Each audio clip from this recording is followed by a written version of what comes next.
Bonjour. Ça va? Bien. I would very much like to agree with Sonia that when it comes to innovation, the thing that's more important than strategy is bravery.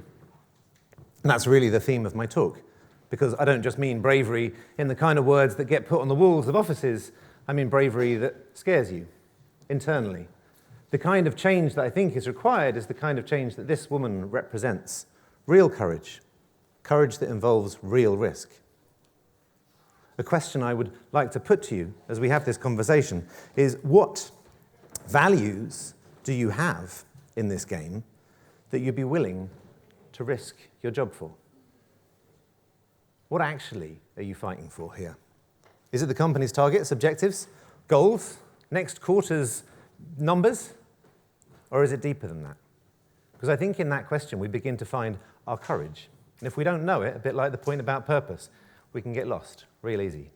And that's problematic, because we find ourselves in an interesting place. I think part of the problem in the conversation around innovation is that we haven't widened the aperture of the conversation enough. It's one thing just to talk about the challenges that we're facing, but actually the bigger challenges is really what needs to set the scale of our ambitions. There are some rules, I believe, that need breaking. Because as the previous speaker mentioned, one of the biggest mistakes that we can make is to continue drawing inspiration from the ways that we're already operating. And by the big rules, I don't mean, European Convention regulations, which me and 51% other British people really like. What I mean is the status quos, the habits, the tendencies that many of our organizations have become stuck into. To pick up on the point of the first speaker of this session, the kind of boards that we're addressing. But if we don't address the rules that have become commonplace in those, we do not address the problem. 80% of boards that we're discussing are male, white, with a university education. Their average age is 63. I don't care how much talk they might give about radical candor, transformation, and change, but it is not in their personal agenda to bring about that level of radical candor, transformation, and change in a business. Those that we know, some will, but most are personally motivated as well. And the last thing you want when you're a 63-year-old white male who's at the head of a business is real transformation and disruption. You're motivated in a very difficult, different direction. You are. Plus the numbers. We are wedded to this notion of scale meaning success. Yet scale is a 20th century business model. Scale has driven many of the challenges that we face. Ceaseless pursuit of scale is linked undoubtedly to the challenge we face at an environmental level that drives social inequality, that fuels extremism, that can also be linked all the way through to the erosion of our democracy. It is a 20th century business model that's out of date. And as we now find ourselves racing towards the middle of the 21st century, knowing that even the information age is coming of age and we're heading towards a place where sustainability can only be the core of our organizations, we don't have a business model that's appropriate for it. And we're not going to get there if we use the techniques that we've got. We know we're not. Permission-based change is what we're operating within, and permission-based change simply doesn't work. We know how permission-based change works. Here's a room full of innovators with good ideas, and what you'll normally do is put your good idea forward and be thanked for it, and then asked to put it together in some slides so that it can be killed in an email thread, never to see the light of day again, killed by death of 1,000 thoughts. Because the leadership of our organizations cannot be incentivized towards the level of transformation that we need. It simply can't. That's the business model that we had. We haven't created the business model that we need. But I have a suggestion, I have a way of getting there, and I think to operate outside the rules, there is an approach, and I'm calling it professional rule breaking.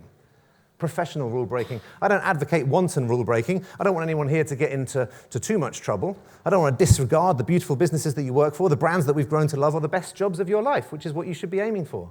And that's why I call it professional rule breaking.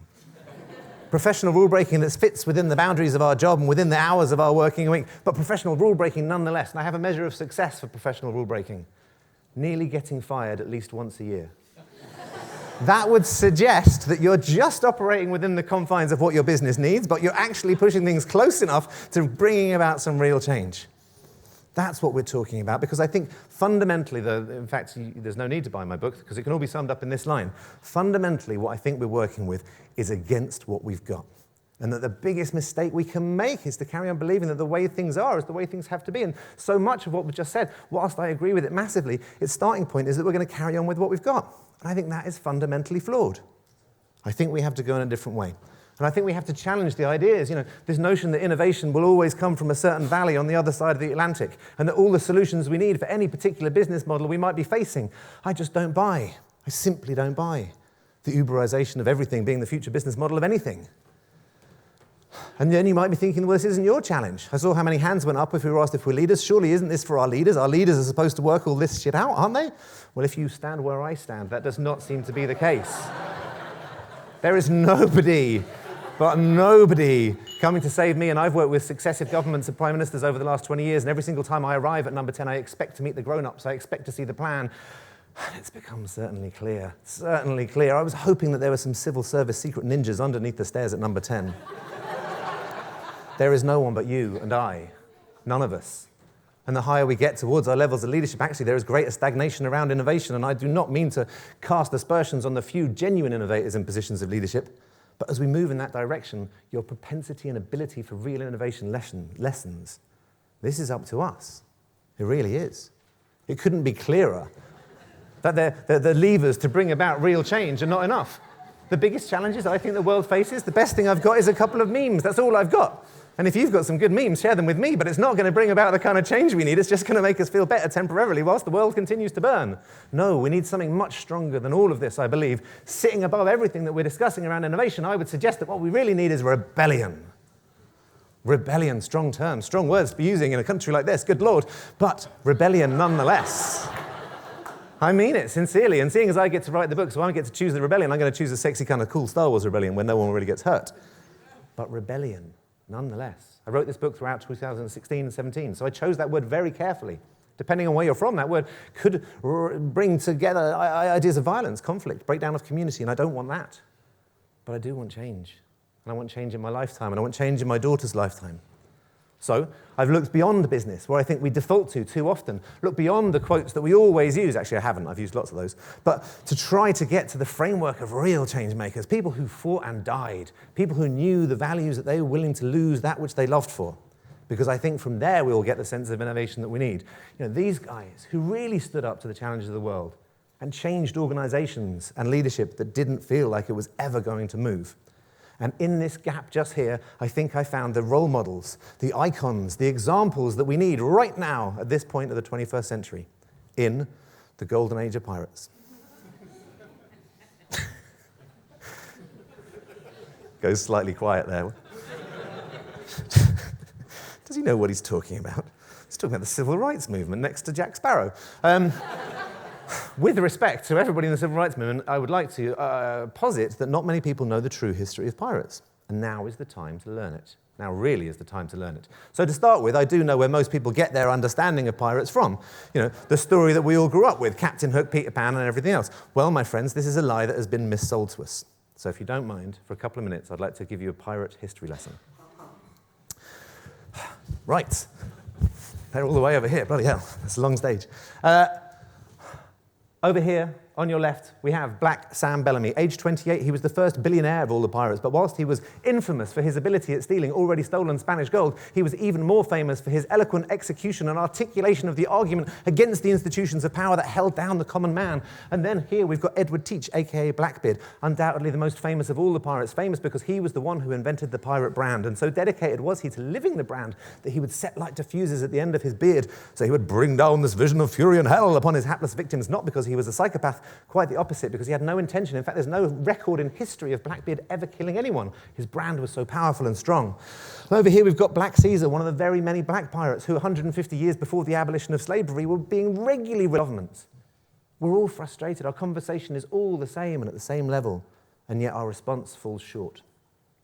My managing director at Penguin sat me down very clearly. Sam, are you here to sell some books or start your bloody movement?